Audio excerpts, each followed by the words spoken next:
Friends,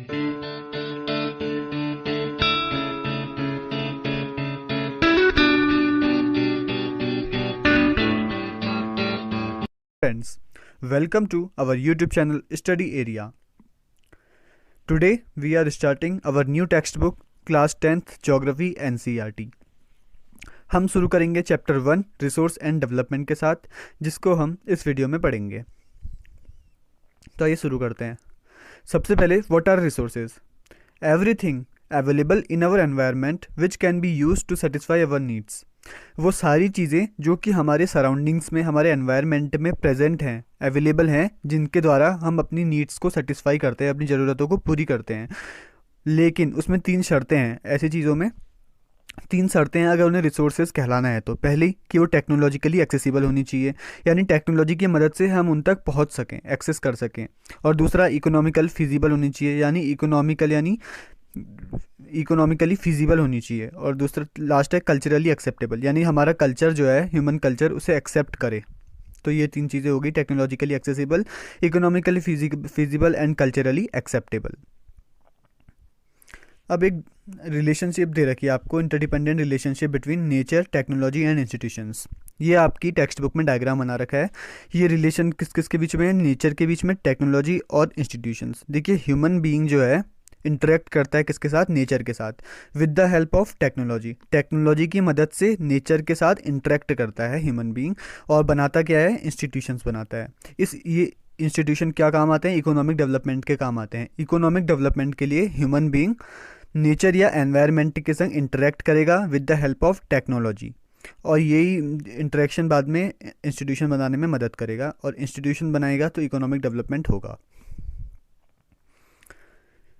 next, resources are not free gift of natures. Resources जो हैं nature के हमारे पास ह्यूमन बीइंग के लिए फ्री गिफ्ट नहीं है, बल्कि ह्यूमन एक्टिविटीज़ के द्वारा ही हम जो मटेरियल अवेलेबल हैं एनवायरनमेंट में, जो मटेरियल अवेलेबल हैं उनको हम ट्रांसफॉर्म करते हैं रिसोर्सेज में। यानी रिसोर्सेज पहले से प्रेजेंट नहीं है। पहले से क्या प्रेजेंट है एनवायरनमेंट में? मटेरियल प्रेजेंट है, और उस मटेरियल को, यानी जो मटेरियल है उसको जो ट्रांसफॉर्म करता है ह्यूमन बीइंग, करता है रिसोर्सेज में। Next, classification of resources. Classification हो सकता है रिसोर्सेज का डिफरेंट बेसिस के में। 4 बेसिस आपके टेक्स्ट बुक में गिवन है, OEOD। ओ से मतलब है origin, on the basis of origin.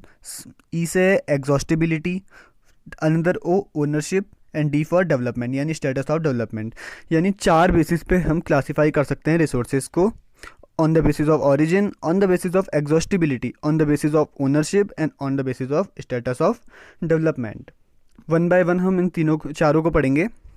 सबसे पहले पढ़ते हैं on the basis of origin. Origin के बेसिस पे 2 तरीके के रिसोर्सेज हो सकते हैं। ओरिजिन मतलब कहाँ से रिसोर्सेज बने, कहाँ से उनका ओरिजिन हुआ।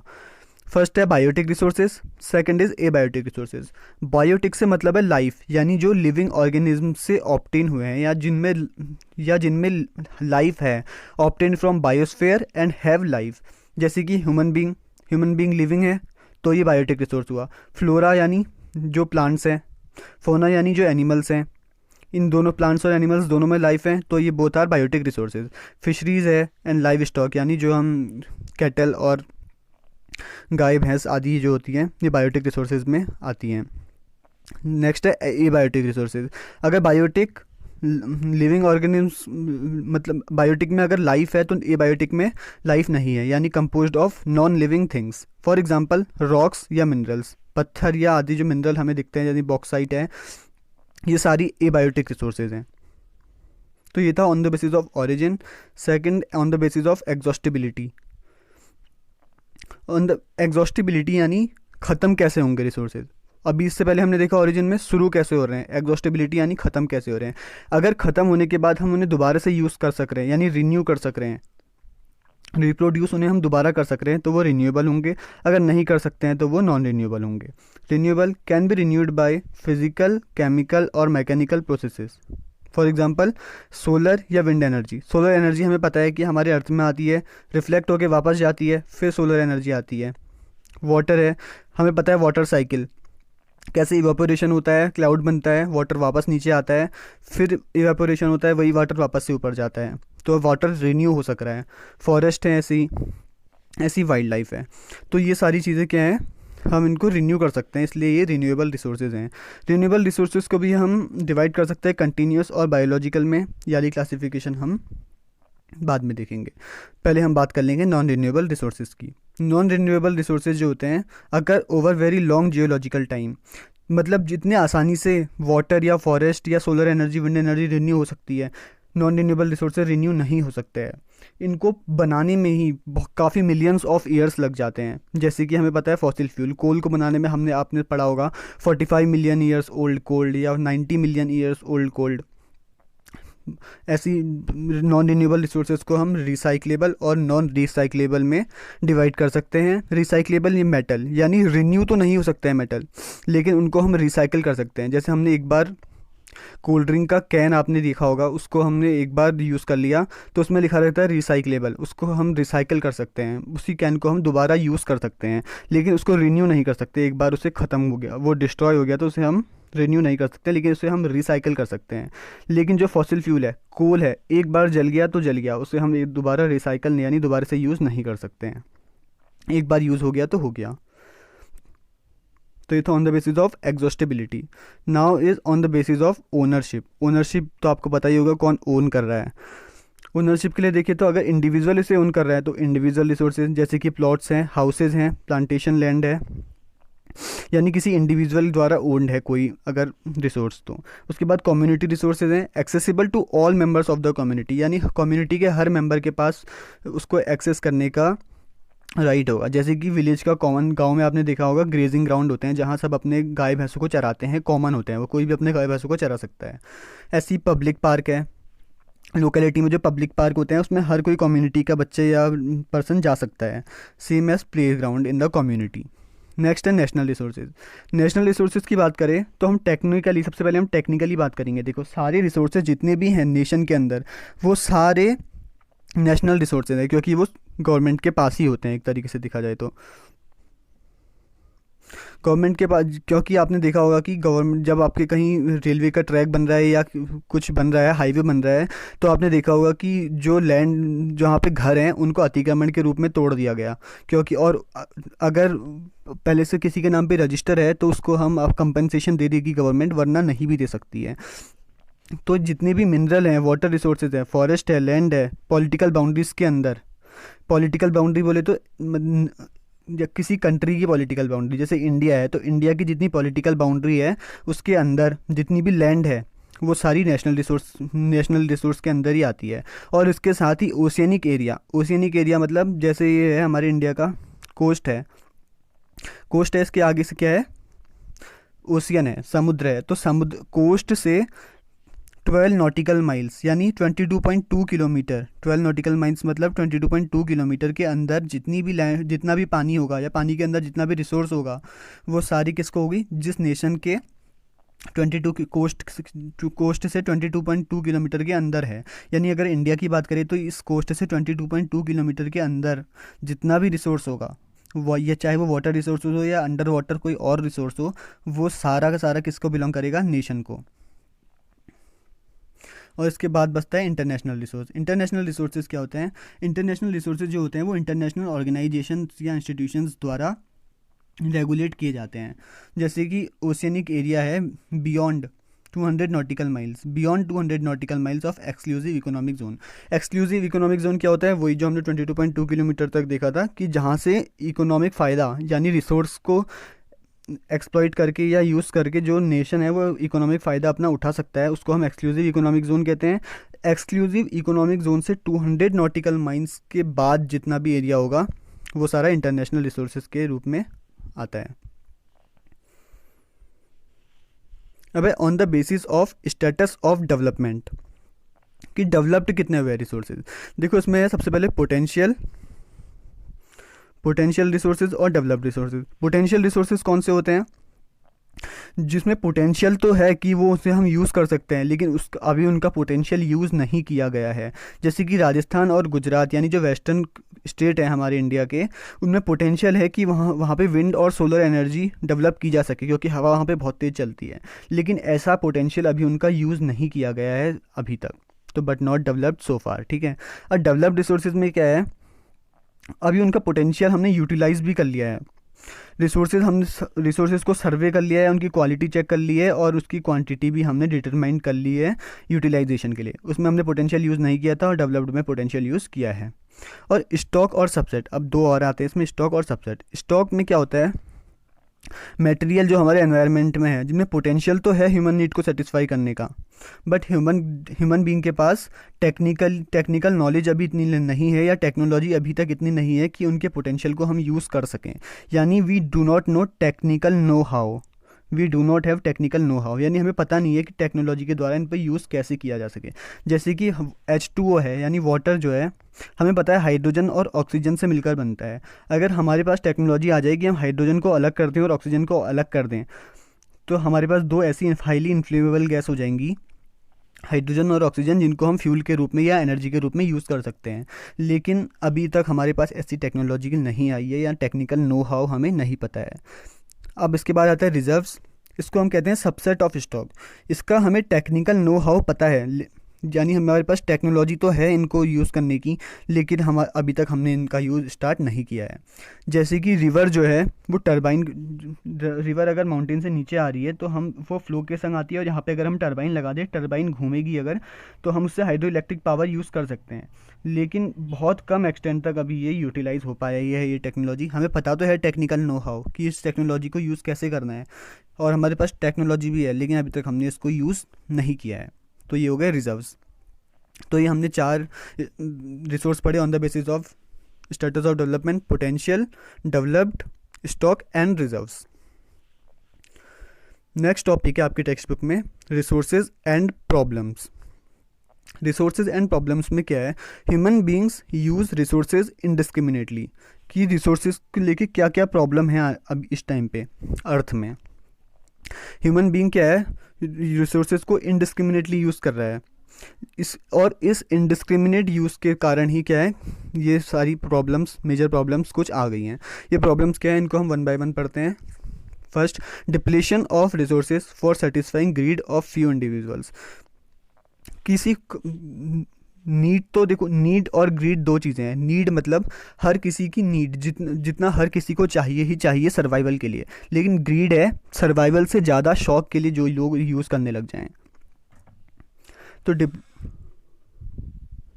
Depletion of resources for satisfying greed of few individuals, कुछ इंडिविजुअल की फ्यू मतलब ग्रीड के कारण, कुछ इंडिविजुअल की शौक को पूरा करने के कारण कई बाकी लोगों की नीड पूरी नहीं हो पा रही है, इसलिए लिख रहेगा depletion of resources for satisfying greed of few individuals. Next है accumulation of resources in few hands which divide the society into rich and poor.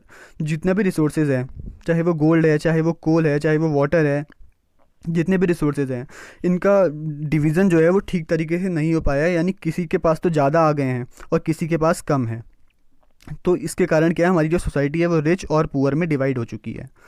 जिसके पास ज़्यादा आ गए वो अमीर इंसान हो गया, और जिसके पास कम आई वो पुअर सेक्शन हो गया। तो रिच एंड पुअर के ये जो डिवीज़न है रिसोर्सेज का, या एक्यूमुलेशन है, ये कुछ लोगों के हाथ में ज़्यादा चले गया है, जिसके कारण रिच और पुअर में हमारी सोसाइटी डिवाइड हो चुकी है। लास्ट है इंडिस्क्रिमिनेट एक्सप्लॉयटेशन ऑफ रिसोर्सेज है led to global ecological crisis. ये जितना इंडिस्क्रिमिनेट एक्सप्लॉयटेशन हो रहा है, मतलब कोल का भी हम देख रहे हैं कि ज़्यादा ही यूज़ हो रहा है, जितनी ज़रूरत नहीं है उससे ज़्यादा लोग जला रहे हैं, जबकि अल्टरनेट वेज उसके हैं। तो ये सारे इंडिस्क्रिमिनेट एक्सप्लॉयटेशन ऑफ रिसोर्सेज के कारण क्या है, ग्लोबल इकोलॉजिकल क्राइसिस हो चुकी है, जैसे कि ग्लोबल वार्मिंग है। ये सारी जितनी भी प्रॉब्लम्स आ चुकी है, ये सारे इंडिस्क्रिमिनेट एक्सप्लॉयटेशन ऑफ रिसोर्सेज के कारण है। An equitable distribution of resources has become essential for sustained quality of life and global peace। तो क्या है कि ये सारी प्रॉब्लम्स को अगर हमें ओवरकम करना है, तो हमें बराबर रूप से ये जितने भी रिसोर्सेज हैं इनका डिस्ट्रीब्यूशन करना पड़ेगा, यानी इक्विटेबल डिस्ट्रीब्यूशन इज़ नेसेसरी, ताकि रिच और पुअर में भी सोसाइटी हमारी डिवाइड ना हो और क्वालिटी ऑफ लाइफ भी हमारी सस्टेन्ड हो सके, ग्लोबल पीस भी हो सके, जितनी ग्लोबल इकोलॉजिकल क्राइसिस हैं ये सारी ख़त्म हो सकें। Therefore comes the need of resource planning. तो यहाँ पे किसकी नीड आती है, हमें अगर हमें इक्विटेबल डिस्ट्रीब्यूशन करना है रिसोर्सेज का, ये सारी प्रॉब्लम्स को हमें ओवरकम करना है जितनी हमने अभी पढ़ी, तो हमें ज़रूरत किस चीज़ की है, रिसोर्स प्लानिंग की ज़रूरत है। तो रिसोर्सेज प्लानिंग कैसे करें और रिसोर्सेज प्लानिंग है क्या, अब हम ये देखते हैं। Resource planning, planning is the widely accepted strategy for judicious use of resources, especially in country like India which has enormous diversity in availability of resources. तो प्लानिंग की हमें ज़रूरत क्यों है? प्लानिंग की हमें ज़रूरत इसलिए है कि जैसे कि कंट्री है हमारी इंडिया, यहाँ पे बहुत डाइवर्सिटी है, कहीं पे रिसोर्सेज ज़्यादा हैं, कहीं पे रिसोर्सेज कम हैं, कहीं पे कोई रिसोर्सेज है, कहीं पे कुछ और रिसोर्स है। तो इसके कारण ही हमें एक प्रॉपर प्लानिंग की ज़रूरत पड़ती है ताकि हमारी पूरे कंट्री में ओवरऑल बराबर रूप से रिसोर्स का डिस्ट्रीब्यूशन हो सके। There are regions which are rich in some type of resources but deficient in other types. जैसे कि मैंने अभी कहा, कंट्री के कुछ हिस्से ऐसे हैं जहाँ पे कोई एक टाइप का, जहाँ पे कहीं पे कोल है तो वहाँ पे वाटर नहीं है, कहीं पे वाटर है किसी और एरिया में तो वहाँ पे हमारा कोल नहीं है। जैसे कि अरुणाचल प्रदेश है, अरुणाचल प्रदेश में वाटर रिसोर्सेज तो हैं लेकिन वहाँ पे इंफ्रास्ट्रक्चर डेवलपमेंट नहीं है। सेम राजस्थान में इंफ्रास्ट्रक्चर डेवलपमेंट अगर है या वहाँ पे सोलर एंड विंड एनर्जी है तो वहाँ पे वाटर नहीं है। तो यहाँ पे तो ऐसे इंडेक्स मतलब जो बराबर रूप से बांट सके पूरे रिसोर्सेज को कंट्री में, इक्विटेबल डिस्ट्रीब्यूशन हो सके, उसके लिए रिसोर्स प्लानिंग की ज़रूरत है। Therefore balance resource planning at the national, state and regional and local levels are required. अब बात करते हैं resource planning in India. Process of resource planning include, जो रिसोर्स प्लानिंग की जो प्रोसेस है उसमें कौन कौन से स्टेप होते हैं। देखो, step 1 identification of resources across regions of the country, यानी रिसोर्सेज कहाँ पर है। सबसे पहले तो हमें ये पता लगाना पड़ेगा प्लानिंग में कि कौन सा रीजन ऐसा है जहाँ पे रिसोर्स अवेलेबल है, कहाँ पे कौन सा रिसोर्स है, आइडेंटिफाई करना पड़ेगा। जैसे मध्य प्रदेश में, छत्तीसगढ़ में कोल है तो कहाँ, झारखंड में कोल है तो पहले हमने वो पता करा, राजस्थान में विंड एनर्जी है तो हमने पहले वो पता करा। तो ये हो गया आइडेंटिफाई करना, सबसे पहले क्या है, आइडेंटिफाई करना। अब जब हमने आइडेंटिफाई कर लिया तब आता है सेकंड स्टेप, एक प्लानिंग स्ट्रक्चर इवॉल्व करना along with institutional and technological setup. एक इंस्टीट्यूशनल, सबसे पहले एक प्लानिंग स्ट्रक्चर बनाया आइडेंटिफाई करने के बाद, उस प्लानिंग स्ट्रक्चर को इम्प्लीमेंट करने के लिए इंस्टीट्यूशनल और टेक्नोलॉजिकल सेटअप भी बनाया ताकि ये जितने भी हम प्लान बना रहे हैं इनको हम इम्प्लीमेंट कर सकें। जब प्लानिंग स्ट्रक्चर बना लिया और उसको इम्प्लीमेंट करने के लिए टेक्नोलॉजी भी बना ली, तब हमने रिसोर्स डेवलपमेंट प्लान को नेशनल डेवलपमेंट प्लान के साथ मैच करना है। जितने हमारे नेशनल डेवलपमेंट प्लान चल रहे हैं उनके साथ ही हमने रिसोर्स डेवलपमेंट प्लान को कोरिलेट करना है ताकि दोनों साथ में मिलकर नेशन का डेवलप कर सकें। अब role of technology along with resources in development, कि टेक्नोलॉजी का क्या रोल है रिसोर्स डेवलपमेंट में। रिसोर्सेज का तो है डेवलपमेंट में, रिसोर्सेज का तो रोल है, अभी हमने देख लिया। अब रिसोर्स डेवलपमेंट में टेक्नोलॉजी का क्या रोल है। देखिए, डेवलपमेंट अगर हमें करना है तो रिसोर्सेज का तो बहुत इंपॉर्टेंट रोल है, लेकिन अगर सिर्फ रिसोर्सेज हों तो उससे भी काम नहीं होगा, क्योंकि हमें रिसोर्सेज को यूज़ करने के लिए टेक्नोलॉजी की ज़रूरत तो पड़ेगी। तो availability of resources is necessary condition for development of any region. किसी भी रीजन की डेवलपमेंट के लिए रिसोर्सेज का अवेलेबल होना तो बहुत ज़रूरी है ही, बट खाली only availability of resources in the absence of technology में hinder development. There are many regions which are rich in resources but are economically backward, या कई ऐसे रीज़न हैं जो रिसोर्सेज में तो रिच हैं लेकिन फिर इसके बाद भी वो इकोनॉमिकली बैकवर्ड हैं। और कुछ ऐसे भी रीज़न है जहाँ पे रिसोर्सेज तो कम है लेकिन वो इकोनॉमिकली डेवलप्ड हैं। तो इसका कारण क्या है, टेक्नोलॉजी का नहीं होना या टेक्नोलॉजी का होना। अभी देखते हैं, in the colonial era it was primary high level of technological development of the colonizing countries that help them to exploit resources of other regions. Colonial era जो हमने सुना है कि ब्रिटिश हमारे देश में आके राज करके गए और कई देशों में और भी करा, चाहे वो अफ्रीका हो चाहे वो इंडिया हो। तो उनका पास क्या थी, उनके पास टेक्नोलॉजी थी। हमारे पास क्या था, हमारी कंट्री में रिसोर्सेज थे लेकिन टेक्नोलॉजी नहीं थी, और ब्रिटिशर्स के पास क्या थी, टेक्नोलॉजी थी। तो वो हमारी कंट्री की तरफ आए, उन्होंने रिसोर्सेज देखे और अपनी टेक्नोलॉजी का यूज़ करके उन्होंने हमारे सारे रिसोर्सेज को एक्सप्लॉइट किया। Therefore all resources can contribute to development only when they are accompanied by proper technological development. तो रिसोर्सेज जितने भी हैं वो डेवलपमेंट में तभी कंट्रीब्यूट कर पाएंगे जब हमारे पास प्रॉपर क्या हो, टेक्नोलॉजिकल डेवलपमेंट हो। टेक्नोलॉजी होगी तभी हम रिसोर्सेज का यूज़ कर पाएंगे। Therefore resource development does not only involve the availability of resources but also technological development and quality of human resources। तो रिसोर्स डेवलपमेंट या कोई डेवलपमेंट है तो उसमें खाली availability of resources he matter नहीं करता है, उसमें उतना ही हिस्सेदारी डेवलपमेंट, अगर हम इक्वेशन देखें तो development equal to availability of resources plus availability of resources plus technology भी उतनी ही इंपॉर्टेंट है। डेवलपमेंट तभी होगा जब अवेलेबिलिटी ऑफ रिसोर्सेज भी होगा, साथ में टेक्नोलॉजी भी होगी। अब है कंजर्वेशन ऑफ रिसोर्सेज। कंजर्वेशन की ज़रूरत क्यों है? Irrational consumption and over utilization of resources, जो भी हमने अभी प्रॉब्लम पढ़ी, उनके कारण क्या है, रिसोर्सेज की जितनी भी हम प्रॉब्लम हो चुकी हैं उनके कारण क्या है, सोशियो और इकोनॉमिक एनवायरमेंटल प्रॉब्लम्स हो गई हैं काफ़ी। जैसे कि हमने देखा रिच और पुअर में आ गई हैं, सोशियो इकोनॉमिक प्रॉब्लम हो गई, ग्लोबल वार्मिंग हमने देखी, वो एनवायरमेंटल प्रॉब्लम हो गई। तो ये सारी किसके कारण है? इरेशनल कंजप्शन और ओवर यूटिलाइजेशन ऑफ रिसोर्सेज के। जितनी ज़रूरत है उससे ज़्यादा हम यूटिलाइज़ कर रहे हैं। नीड तो पूरी हो रही है लेकिन उसके साथ हमें ग्रीड भी पूरी करनी है कुछ लोगों की, इसके कारण ही ये सारी सोशियो इकोनॉमिक और एनवायरमेंटल प्रॉब्लम हो रही हैं। तो इन प्रॉब्लम को ओवरकम करने के लिए हमें रिसोर्स कंजर्वेशन की ज़रूरत है अलग अलग लेवल पे। जैसा कि गांधी जी ने कहा था, there is enough for everybody's need. हर किसी की ज़रूरत पूरी करने के लिए तो हमारे पास काफ़ी है, लेकिन किसी की अगर ग्रीड पूरी करनी है, किसी के शौक़ पूरे करने हैं, किसी का लालच पूरा करना है, तो उसके लिए हमारे पास नहीं है। तो रिसोर्सेज को सिर्फ नीड पूरी करने तक ही रखा जाए, ग्रीड पूरी करने के लिए नहीं। तो इसलिए हमें कंजर्वेशन ऑफ रिसोर्सेज की ज़रूरत पड़ी, रिसोर्स को कंजर्व करना है। लैंड रिसोर्सेज, लैंड अब हम पढ़ेंगे लैंड रिसोर्सेज और सॉइल रिसोर्सेज, आपके उसमें अलग अलग करके दे रखा है इसी चैप्टर में। शुरू करते हैं लैंड रिसोर्सेज के साथ। Land is a natural resource of utmost importance.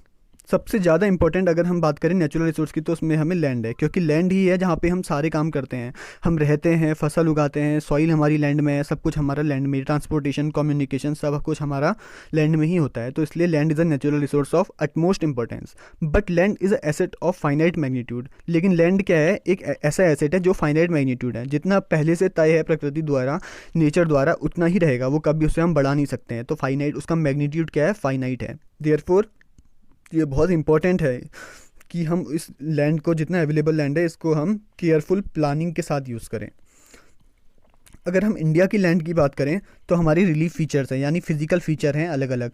हमें माउंटेन्स भी देखने को मिलते हैं, प्लेट्यूज भी देखने को मिलते हैं और प्लेन्स भी देखने को मिलते हैं। माउंटेन्स अगर बात करें, इंडिया का एरिया कितना है? 3.28 मिलियन स्क्वायर किलोमीटर।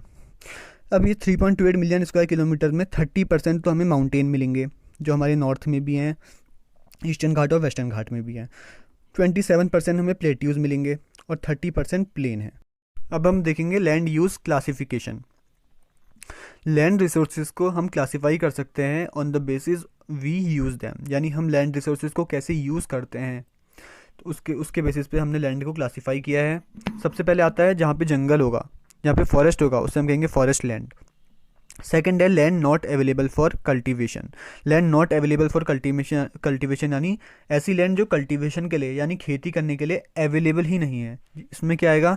एक तो हो गया बैरन एंड वेस्ट लैंड, जैसे कि डेजर्ट है, एरिड एरियाज़ है। एरिड मतलब रेगिस्तान होता है, डेजर्ट ही होता है, सूखा एरिया, जहाँ पे हम चाहकर भी खेती नहीं कर सकते, कल्टीवेशन नहीं कर सकते। उसके बाद है land for non agricultural uses, यानी ऐसी लैंड जो नॉन एग्रीकल्चरल यूजेस में आ चुकी हैं, यानी जहाँ बिल्डिंग बन चुकी हैं, रोड बन चुकी हैं और खेती करने के लिए अवेलेबल ही नहीं है। वहाँ पे अगर बिल्डिंग बन गई है, रोड बन गई है, तो वहाँ पे हम कहाँ पे कल्टीवेशन करेंगे? तो ये ऐसी लैंड हो गई जहाँ पे जो अवेलेबल नहीं है कल्टीवेशन के लिए। और थर्ड आता है अदर अनकल्टिवेटेड लैंड, यानी जो अवेलेबल तो है लेकिन वहाँ पे हम खेती नहीं करते हैं, जैसे कि परमानेंट पास्चर है या ग्रेजिंग लैंड है। ग्रेजिंग लैंड वही लैंड है जहाँ पे हम अपने लाइव स्टॉक को, यानी पशुओं को चराने के लिए ले जाते हैं, तो वहाँ पे हम खेती कर सकते हैं लेकिन करते नहीं है, क्योंकि हमने उसे पास्चर या ग्रेजिंग के लिए छोड़ रखा है। सेकेंड है land under miscellaneous tree crops. Miscellaneous tree crops मतलब ट्री कवर के अंदर जो लैंड आती हैं, एक तरीके का फॉरेस्ट ही हो गया। वहाँ पे हम कल्टीवेशन कर सकते हैं लेकिन करते नहीं हैं, वो भी अदर अनकल्टिवेटेड लैंड में आ गया। And culturable waste land, waste होगा यहाँ पे, सॉरी, कल्चरेबल वेस्ट लैंड, यानी ऐसी लैंड जहाँ पे कल्टीवेशन तो हो सकता है लेकिन वो वेस्ट है, क्योंकि उन्हें हमने अनकल्टिवेटेड रख रखा है, 5 साल से ज़्यादा हो गए हैं वहाँ पे हमने खेती नहीं कर रखी है, लेकिन वहाँ पे करी जा सकती है। तो ये आ गई अदर अनकल्टिवेटेड लैंड। उसके बाद आती है fallow land. Other uncultivated land में हमने एक चीज़ यहाँ पे देखनी है, यहाँ पे लिखा है कि एक्सक्लूडिंग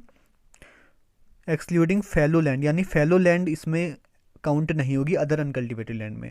फैलो लैंड के लिए अलग हमने कैटेगरी बना रखी है, उसका नाम ही फैलो लैंड रखा है। फैलो लैंड एक तरीके से बंजर भूमि हो गई। इसमें भी क्लासिफाई करेंगे हम 2 पार्ट में। ए हो गया करंट फैलो, सेकंड हो गया other than current fallow. Current fallow यानी जो आजकल ही फैलो है, यानी जिसमें हमने 1 साल या 1 साल से कम टाइम से कल्टीवेशन नहीं किया है। अदर देन करंट फैलो मतलब जिसको हमने पास्ट 1 से 5 साल के बीच से कल्टीवेशन करना छोड़ दिया है, यानी उसमें 1 साल, 2 साल, 3 साल, 4 साल, 5 साल हो गए हैं कल्टीवेशन हमने नहीं करा है। 1 साल से 5 साल के बीच में कितने भी साल हो सकते हैं। तो अगर ऐसा है तो उसको हम अदर देन करंट फैलो की कैटेगरी में रखेंगे। अब यहाँ पे टर्म आता है नेट सोन एरिया। 2 टर्म आ रहे हैं, देखो, net sown area and gross cropped area. आपकी टेक्स्ट बुक में इसको अच्छे से नहीं क्लैरिफाई नहीं करा है इन 2 टर्म को, तो आप यहाँ पे ध्यान देना।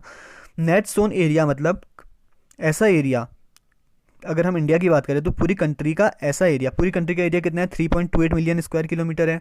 तो 3.28 मिलियन स्क्वायर किलोमीटर के अंदर ऐसा एरिया जहाँ पे कल्टीवेशन हुआ है पूरे साल में, 1 साल में जहाँ पे कल्टीवेशन हुआ है, जहाँ पे हमने फसल को उगाया है, तो ऐसा एरिया को हम क्या कहेंगे, नेट सोन एरिया। और ग्रॉस क्रॉप्ड एरिया और नेट सोन एरिया में क्या अंतर है, पहले ये देखिए।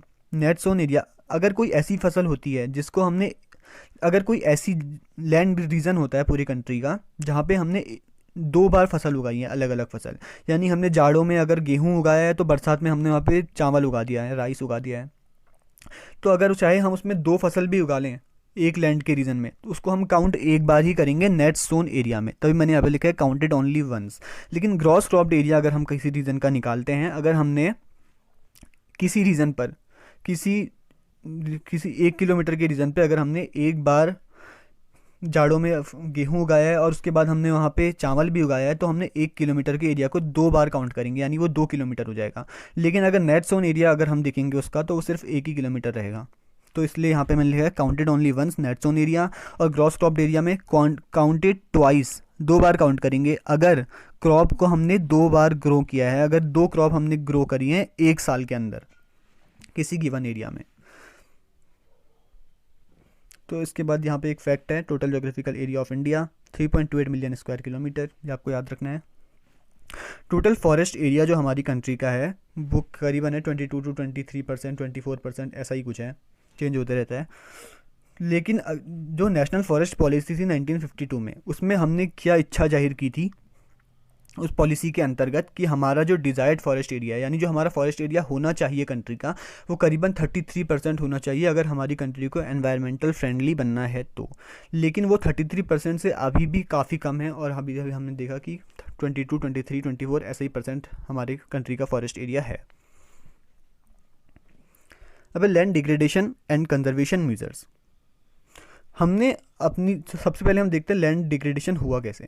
हमने जो हमारी लैंड है 5 जनरेशन के संग शेयर किया है, यानी हमारी पास्ट जनरेशन से ही हमारे पास ये लैंड आई है, अलग से तो कोई लैंड बन नहीं रही है, फाइनाइट मैग्नीट्यूड है, तो यही लैंड रहेगी जब तक भी रहेगी। तो इसी लैंड को हमने फ्यूचर जनरेशन को भी देना है। तो human activities not only brought degradation of land, तो यानी हमें अगर इसको फ्यूचर जनरेशन में देना है तो हमने इसको केयरफुली यूज़ करना पड़ेगा, फ्यूचर जनरेशन को ध्यान में रखते हुए। इसी को हम कहते हैं sustainable use. Human activities not only brought degradation of land, human activities सिर्फ खुद ही डिग्रेडेशन नहीं करती है लैंड का, लेकिन जो नेचुरल फोर्सेज हैं जिनके कारण डिग्रेडेशन होता है वो उनको भी बढ़ाती हैं। जैसे विंड इरोजन है, हवा के द्वारा हमारी सॉइल का इरोजन होता है, लेकिन तो ह्यूमन फोर्सेज ने सॉइल को इतना कमज़ोर कर दिया है कि हवाएं भी ज़्यादा तेज़ से इरोजन कर रही हैं। तो नेचुरल फोर्सेस का जो पेस है डिग्रेड करने का या लैंड को डैमेज करने का, वो बढ़ा दिया है हमारे ह्यूमन एक्टिविटीज़ ने। जैसे कि एग्जांपल देख लेते हैं डिफॉरेस्टेशन, ओवरग्रेजिंग, माइनिंग, ये तीनों एग्जांपल हो गए, ओवरग्रेजिंग और mining have contributed in the land degradation. ये तीनों एक्टिविटी ऐसी हैं जिन्होंने लैंड डिग्रेडेशन में पार्टिसिपेट किया है या कंट्रीब्यूट किया है। अब सबसे पहले हम यहाँ पे देखें, यहाँ पे स्टेट के नाम आएंगे और यहाँ पे लैंड डिग्रेडेशन कैसे हो रहा है उसकी प्रोसेस। अगर हम झारखंड, छत्तीसगढ़, मध्य प्रदेश और उड़ीसा की बात करें तो यहाँ पे लैंड डिग्रेडेशन सबसे ज़्यादा किस कारण होता है, डिफॉरेस्टेशन के कारण। डिफॉरेस्टेशन यानी यहाँ पे बहुत पेड़ काटे जाते हैं, क्योंकि ये माइनिंग वाला एरिया है छत्तीसगढ़, झारखंड, मध्य प्रदेश, उड़ीसा, तो इसके कारण यहाँ पे बहुत पेड़ काटे जाते हैं, तो इसके कारण लैंड डिग्रेडेशन हो रहा है।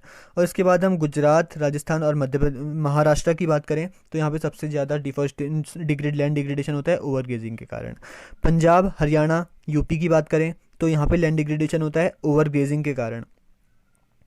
ओवर ग्रेजिंग के कारण क्या होता है, अगर ओवर इरिगेशन पंजाब हरियाणा और यूपी में ओवर इरिगेशन के कारण लैंड डिग्रेडेशन होता है। अगर हम ओवर इरिगेशन करेंगे यानी ज़्यादा पानी डाल देंगे कल्टीवेशन के लिए तो उसके कारण वाटर लॉगिंग होगी, और वाटर लॉगिंग अगर होगी तो इसके कारण क्या होगा, हमारी सॉइल में एल्किनिटी बढ़ती है और सैलिनिटी बढ़ती है, तो लैंड डिग्रेडेशन में कंट्रीब्यूट करता है। अब ये हमने देख लिया कि लैंड डिग्रेडेशन कैसे होता है। अब हम देखेंगे कि लैंड डिग्रेडेशन को हम कैसे सॉल्व कर सकते हैं। सबसे पहले हमने देखा डिफॉरेस्टेशन के कारण लैंड डिग्रेडेशन होता है, तो हमें क्या करना है, एफॉरेस्टेशन। डिफॉरेस्टेशन को तो छोड़ना ही है, उसके साथ हमने पेड़ों को और उगाना है, यानी एफॉरेस्टेशन और ग्रेजिंग को हमने मैनेज करना है, यानी ओवर ग्रेजिंग ना हो इसका ध्यान रखना है।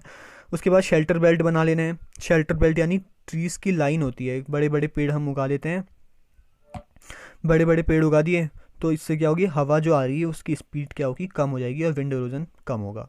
लाइन में हम बहुत सारे पेड़ अगर उगा देंगे तो शेल्टर बेल्ट बना दिए। उसके बाद proper management of waste land, proper management of waste land, यानी जो वेस्ट लैंड है उनको हमने प्रॉपरली यूज़ करना है। कंट्रोल ऑफ माइनिंग एक्टिविटीज़ को हमने कंट्रोल करना पड़ेगा। ओवर माइनिंग नहीं करनी है। माइनिंग करके हम जो देखते हैं कि एक बार माइनिंग करी वहाँ पे गड्ढा करके छोड़ देते हैं लोग, माइनिंग करने के बाद एक्सप्लॉइट करते हैं एरिया को, तो वो नहीं करना है। माइनिंग एक्टिविटीज़ को कंट्रोल करना है। और इंडस्ट्रियल एफ्लुएंट जो है ये एक बहुत बड़ी प्रॉब्लम है, जो ये हमारे इंडस्ट्रीज से वेस्ट आता है उसको हमने प्रॉपरली डिस्चार्ज करना है। सीधे हमने नदियों में या वाटर बॉडी में नहीं छोड़ना है, उसको प्रॉपर ट्रीटमेंट करना है, उसके बाद ही उसको डिस्चार्ज करना है। तो ये कुछ वेस्ट थे जिसके कारण, जिससे हम लैंड डिग्रेडेशन को सॉल्व कर सकते हैं। तो हमने लैंड पढ़ लिया है, अब आएगी सॉइल की बारी। Soil as a resource. अभी हमने लैंड एज अ रिसोर्स पढ़ा, अब हम पढ़ेंगे soil as a resource. Soil is the most important renewable natural resource. Renewable natural resource की अगर हम बात करें तो सॉइल सबसे इंपॉर्टेंट नेचुरल रिन्यूएबल रिसोर्स है। ये मीडियम है, ये ऐसा मीडियम है जहाँ पे हम प्लांट की ग्रोथ करते हैं, और ये सारे सपोर्ट्स ऑल लिविंग ऑर्गेनिज्म, जितने भी लिविंग ऑर्गेनिज्म हैं सबको सपोर्ट करता है प्लांट ग्रोथ के कारण। Soil is a living system, एक लिविंग सिस्टम है। इसको हम लिविंग सिस्टम क्यों कह रहे हैं, क्योंकि यहाँ पे सारे लिविंग ऑर्गेनिज्म हमें दिख रहा है कि डायनेमिक बॉडी है। सबसे पहले लिविंग सिस्टम का मतलब क्या होता है, डायनेमिक बॉडी, यानी ये चेंज होती रहती है। It takes millions of years to form a few inches of soil. अगर फ्यू इंचेस भी सॉइल बनानी है हमें तो उसके लिए भी ये मिलियंस ऑफ ईयर्स लेती है, इसलिए हमें सॉइल को बहुत केयरफुली यूज़ करना चाहिए, जैसे कि हमने लैंड के बारे में पढ़ा। तो सॉइल फॉर्मेशन के जो फैक्टर्स हैं वो कौन कौन से हैं, फैक्टर्स अफेक्टिंग सॉइल फॉर्मेशन, ठीक है। सबसे पहले रिलीफ, यानी वहाँ का फिजिकल नेचर कैसा है लैंड का, रिलीफ, माउंटेन है, प्लेन है, प्लेट्यूज है, क्या है वहाँ पे, ठीक है, रिलीफ। उसके बाद आ गई पेरेंट रॉक, पेरेंट रॉक भी बहुत इंपॉर्टेंट है, पेरेंट रॉक हो गया। उसके बाद आएगा क्लाइमेट, वहाँ का क्लाइमेट कैसा है रीजन का जहाँ पे सॉइल है, तो जहाँ पे सॉइल बन रही है। उसके बाद वहाँ पे वेजिटेशन कैसी है, वहाँ पे टाइम कितना ले रही है सॉइल फॉर्म होने में। तो ये सारे फैक्टर्स हैं जो बताती है कि सॉइल कैसी होगी, ठीक है। तो फैक्टर्स फॉर सॉइल फॉर्मेशन। अब हम लैंड, जैसे हमने लैंड को क्लासिफाई किया वैसे ही हम सॉइल को क्लासिफाई करेंगे।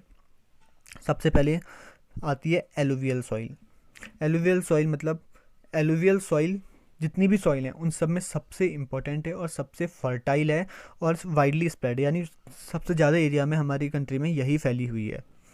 डिपॉजिट देखिए, जब माउंटेन से जो रिवर आती है, अगर माउंटेन है तो यहाँ से जो रिवर आ रही है, यहाँ पे प्लेन है, ठीक है, माउंटेन और प्लेन है। यहाँ पे माउंटेन से जब रिवर आ रही है प्लेन्स की तरफ आके, तो अपने संग माउंटेन से क्या लाती है, ये रेता लाती है, पत्थर को तोड़ तोड़ के उसका सेडिमेंट लाती है, और ये सारे सेडिमेंट को लाके यहाँ पे बिछा देगी जब प्लेन्स में आएगी। तो ये जहाँ पे सेडिमेंट इसने बिछाए, तो इसको यहाँ पे जो सॉइल बनाते हैं सेडिमेंट, इसको हम क्या कहते हैं, एलुवियल सॉइल।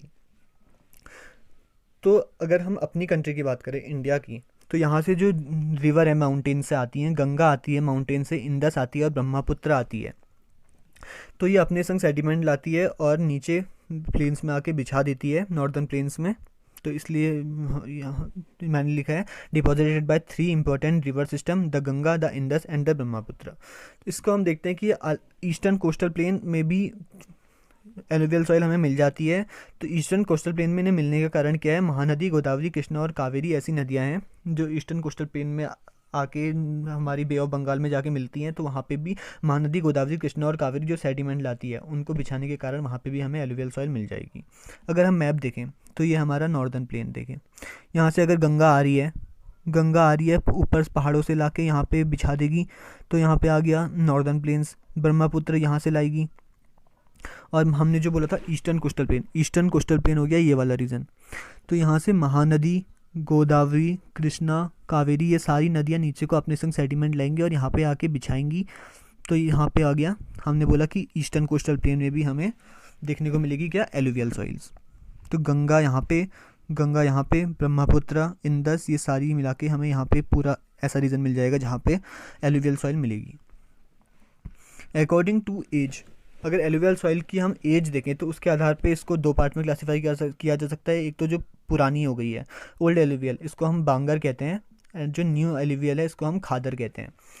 खादर जो होगी बांगर से ज़्यादा फाइनर होगी, यानी बहुत ज़्यादा बारीक होगी और ज़्यादा फर्टाइल भी होगी। तो याद रखना है आपको, khadar is more fertile than बांगर।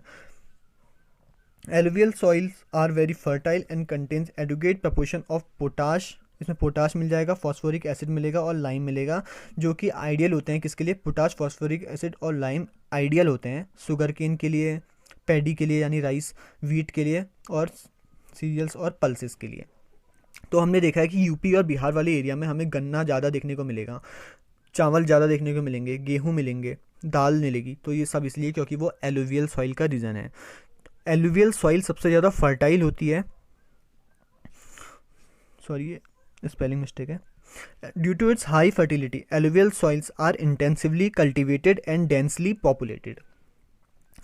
अगर कोई सॉइल ज़्यादा फर्टाइल है, यानी एलुवियल सॉइल ज़्यादा फर्टाइल है, तो वहाँ पे ज़्यादा खेती ज़्यादा होगी, वहाँ पे ज़्यादा खेती होगी तो वहाँ पे लोग भी ज़्यादा बसेंगे। इसीलिए हमने देखा है कि यूपी वाले एरिया में ज़्यादा खेती करने को पॉपुलेशन सबसे ज़्यादा हमें यूपी वाले एरिया में ही मिलती है। यूपी बिहार में ज़्यादा पॉपुलेशन इसलिए होती है क्योंकि वहाँ पर एलुवियल सॉइल अच्छी ज़मीन मिलती है। अब देखते हैं black soil.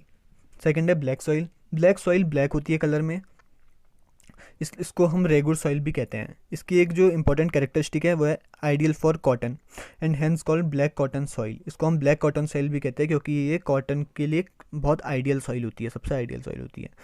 Climatic factors and parent rock materials are most important factors for formation of black soil.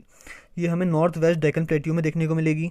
North west Deccan plateau यानी यहाँ पे रीजन है, या अगर ये डेक्कन प्लेट्यू है पूरा, देखिए ये रीजन डेक्कन प्लेट्यू में आता है, तो ये नॉर्थ वेस्ट डेक्कन प्लेट्यू यानी ये वाला एरिया, ये वाले एरिया में हमें ब्लैक कॉटन सॉइल देखने को मिलेगी। तो ये वाले एरिया में कौन कौन से स्टेट आएंगे, महाराष्ट्र आएगा, सौराष्ट्र, मालवा, मध्य प्रदेश आएगा और छत्तीसगढ़। तो इस एरिया में हमें देखने को मिलेगी black soil. Made up of extremely fine clayey material known for high water holding capacity, यानी बहुत क्लेई मटेरियल से बना होगा, बहुत बारीक क्लेई मटेरियल, क्लेई इसका टेक्सचर होगा। और अगर क्लेई होगा तो सैंडी सॉइल से ज़्यादा वाटर होल्डिंग कैपेसिटी किसकी होती है, क्लेई सॉइल की होती है, इसलिए इनकी वाटर होल्डिंग कैपेसिटी भी हाई होगी। अगर हम सॉइल न्यूट्रिएंट की बात करें तो इसमें कैल्शियम कार्बोनेट मिल जाएगा, मैग्नीशियम मिलेगा, potash and lime. Her soil की एक इंपॉर्टेंट कैरेक्टरिस्टिक होगी जिसको हमने यहाँ पर रेड के साथ लिखा है। इसकी अगर हम बात करें तो इसमें कैरेक्टरिस्टिक इंपॉर्टेंट क्या है, this develops deep cracks during hot weather which helps in proper aeration of soil। ये कैरेक्टरिस्टिक से डायरेक्ट क्वेश्चन मिल सकता है एग्जाम में। तो ये ब्लैक कॉटन सॉइल जो होती हैं ये डीप क्रैक बना लेती हैं गर्मी में, यानी कोई अगर ये पूरा रीजन है तो इसमें ये क्रैक बना लेगी, गहरे गहरे क्रैक बना लेगी जब इसमें ज़्यादा गर्मी पड़ेगी। तो इस क्रैक के कारण ही क्या होता है, यहाँ पे आसानी से एरेशन हो जाता है, हवा आती है और चली जाती है आसानी से। तो यही क्रैक इसकी जो कैरेक्टरिस्टिक है ये इसके प्रॉपर एरेशन में मदद करती है। नेक्स्ट है red and yellow soil. Red and yellow soil की अगर हम बात करें तो उसमें पेरेंट रॉक है इग्नियस, यानी और eastern and south part of Deccan plateau. उसमें हमने देखा था कि वो नॉर्थ वेस्ट पार्ट में था डेक्कन प्लेट्यू के, यानी यहाँ पर था वो, और ये है ईस्टर्न और साउथर्न पार्ट में डेक्कन प्लेट्यू के, यानी इस रीजन में हमें क्या देखने को मिलेगी, रेड एंड येलो सॉइल देखने को मिलेगी। कैरेक्टरिस्टिक इसमें जो इंपॉर्टेंट कैरेक्टरिस्टिक है वो है develop reddish colour due to diffusion of iron in crystalline and metamorphic rocks. ये जब डिफ्यूजन होगा आयरन का इसमें क्रिस्टलाइन और मेटामॉर्फिक रॉक में, तो इस डिफ्यूजन ऑफ आयरन के कारण क्या हुआ, इस सॉइल में रेडिश कलर आ जाता है। तो इसके कारण ही इसे रेड एंड येलो सॉइल कहते हैं। नेक्स्ट है लेटराइट सॉइल। लेटराइट सॉइल जो है लेटराइट कहाँ से वर्ड आया है, लेटिन वर्ड है, ये लेटर शब्द से आया है, विच मीन्स ब्रिक। लेटर शब्द का लेटर एक लेटिन शब्द है जिसका अर्थ है ब्रिक। ठीक है, इसकी इंपॉर्टेंट कैरेक्टरिस्टिक क्या है, हर सॉइल की होगी, मैंने कहा था एक एक कैरेक्टरिस्टिक। तो इसकी है in areas of high temperature and heavy rainfall. ये जो हमें मिलेगी ये ऐसे रीजन में मिलेगी जहाँ हाई टेम्परेचर है और हैवी रेनफॉल है। तो ऐसा रीजन कौन सा होता है, मेनली ट्रॉपिकल रीजन होता है ऐसा। Intense leaching due to heavy rain. Humid content is low. अगर टेम्परेचर जहाँ पे ज़्यादा है तो यहाँ पे ह्यूमिड कंटेंट लो होगा, क्योंकि माइक्रो ऑर्गेनिज्म जितने भी होंगे, बैक्टीरिया और बाकी के माइक्रो ऑर्गेनिज्म, वो सारे मर जाएंगे हाई टेम्परेचर के कारण। तो इसलिए लेटराइट सॉइल में हमें ह्यूमस कंटेंट लो देखने को मिलेगा। रीज़न कौन सा है, ये कर्नाटका, केरला, तमिलनाडु में हमें टी, कॉफ़ी और कैश्यू नट देखने को मिलते हैं, वो लेटराइट सॉइल में ही देखने को मिलते हैं। नेक्स्ट है एरिड सॉइल। एरिड मतलब सूखी, ड्रॉट, जहाँ पे रेगिस्तान है, डेजर्ट है, ऐसा कौन सा एरिया है, राजस्थान वाला एरिया है। तो देखिए रेड टू ब्राउन कलर होगा, आपने रेत देखी होगी रेगिस्तान में, राजस्थान की अगर आपने कोई डेजर्ट की कोई फोटो देखी हो तो उसमें सॉइल कैसी देखने को मिलती है, ब्राउन कलर की। कैरेक्टरिस्टिक कैसी है, सैंडी टेक्सचर होगा और सैलाइन नेचर होगा। सैंडी तो होगा ही, रेगिस्तान है, रेत वाली मिट्टी होती है वहाँ पे, यानी कोर्स होगा उसका टेक्सचर, और उसकी सैलाइन होगा, उसमें हमें नमक देखने को मिलेगा वहाँ की सॉइल में। ऐसा क्यों होता है, क्योंकि वहाँ पे गर्मी ज़्यादा पड़ती है और इवापोरेट हो जाता है सारी, अगर वाटर सारा इवेपोरेट हो रहा है तो हम वहाँ पे कॉमन सॉल्ट आसानी से ले सकते हैं by evaporating water. In some area salt content is so high, कहीं पे तो इतनी ज़्यादा सैलाइन होती है वहाँ की सॉइल की, किसी किसी एरिया में हम आसानी से कॉमन सॉल्ट भी ऑब्टेन कर सकते हैं by evaporating water. Low horizons का ये इसका इंपॉर्टेंट कैरेक्टरिस्टिक है। लो हॉरिजन्स यानी जो नीचे की जो परत होती है मिट्टी की, वहाँ पे हमें कंकड़ देखने को मिलते हैं। ये कंकड़ क्यों देखने को मिलते हैं, क्योंकि जैसे जैसे हम नीचे को जाएंगे मिट्टी के, तो वहाँ पे हमें कैल्शियम कंटेंट बढ़ता हुआ दिखेगा। उस कैल्शियम कंटेंट के बढ़ने के कारण ही नीचे को हमें लोअर हॉरिजन्स में कंकड़ देखने को मिलते हैं, और इन कंकड़ के कारण ही वाटर का जो इन्फिल्ट्रेशन है, इन्फिल्ट्रेशन मतलब downward movement of water, soil से जो नीचे को जो पानी जाता है वो आसानी से नहीं जा पाता है, क्योंकि बीच में यहाँ पे कंकड़ कंकड़ मिल जाते हैं। नेक्स्ट है forest soils. At hilly and mountainous areas where sufficient rain forest are available. ये हिली एरियाज़ में है, माउंटेनियस एरियाज़ में जैसे उत्तराखंड, जम्मू कश्मीर, हिमाचल प्रदेश, ऐसे एरियाज़ में हमें ज़्यादा फॉरेस्ट देखने को मिलेंगे हिली और माउंटेनियस एरियाज़ में। और मध्य प्रदेश साइड भी, जहाँ पे हमें ईस्टर्न और वेस्टर्न घाट्स हैं, वे sufficient rain forest are available, जहाँ पे सफिशिएंट रेन फॉरेस्ट अवेलेबल होते हैं। इसकी इंपॉर्टेंट कैरेक्टरिस्टिक क्या है, स्नो कवर्ड एरियाज़ में, यानी माउंटेनियस एरियाज़ के जो स्नो कवर्ड एरियाज़ में है, दीज सॉइल्स एक्सपीरियंस डेन्यूडेशन यानी एक तरीके का सॉइल इरोजन होता है, यानी बर्फ़ जो होती है, बर्फ़ या फ्रॉस्ट जिसे हम कहते हैं, वो अपने संग मिट्टी के जो पार्टिकल्स होते हैं उनको उखाड़ ले जाती है।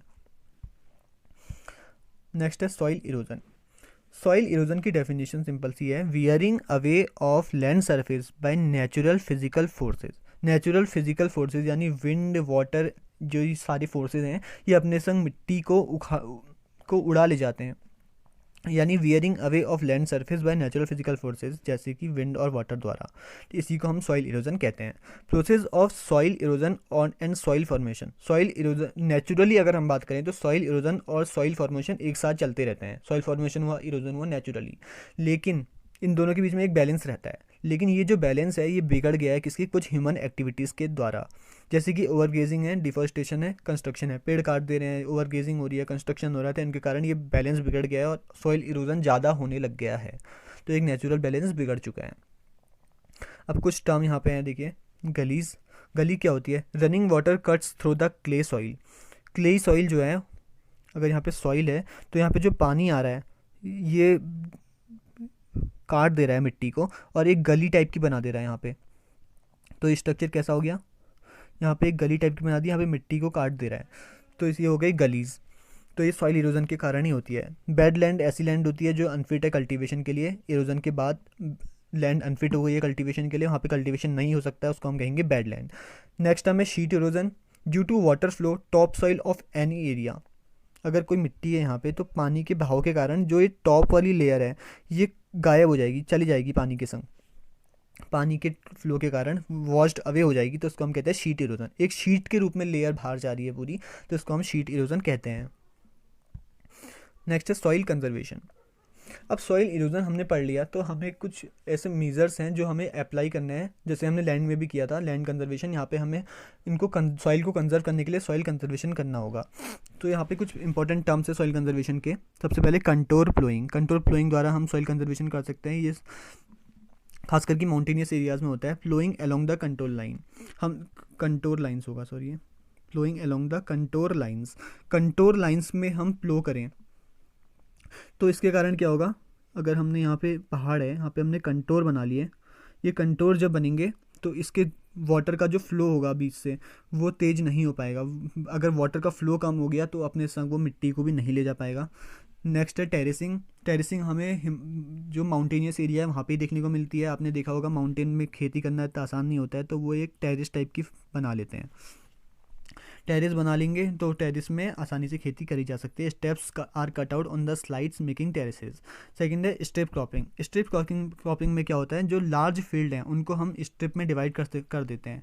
तो जो दो क्रॉप होंगी उनके बीच में एक ग्रास की स्ट्रिप आ जाएगी। Large fields divided into strips by lefting strips of grasses to grow between crops. Next है शेल्टर बेल्ट। शेल्टर बेल्ट हमने अभी पढ़ा था। शेल्टर बेल्ट की क्या है, planting lines of trees to create shelter, helps in stabilization of sand dunes. Sand dunes यानी जो डेजर्ट वाला एरिया है वहाँ पे विंड इरोजन ज़्यादा नहीं हो पाई या सैंड ड्यून को कंट्रोल कर पाई, इसलिए हम शेल्टर बेल्ट बना लेते हैं, यानी ट्रीज की एक लाइन। अब मिलेंगे अगली वीडियो में नेक्स्ट चैप्टर के साथ।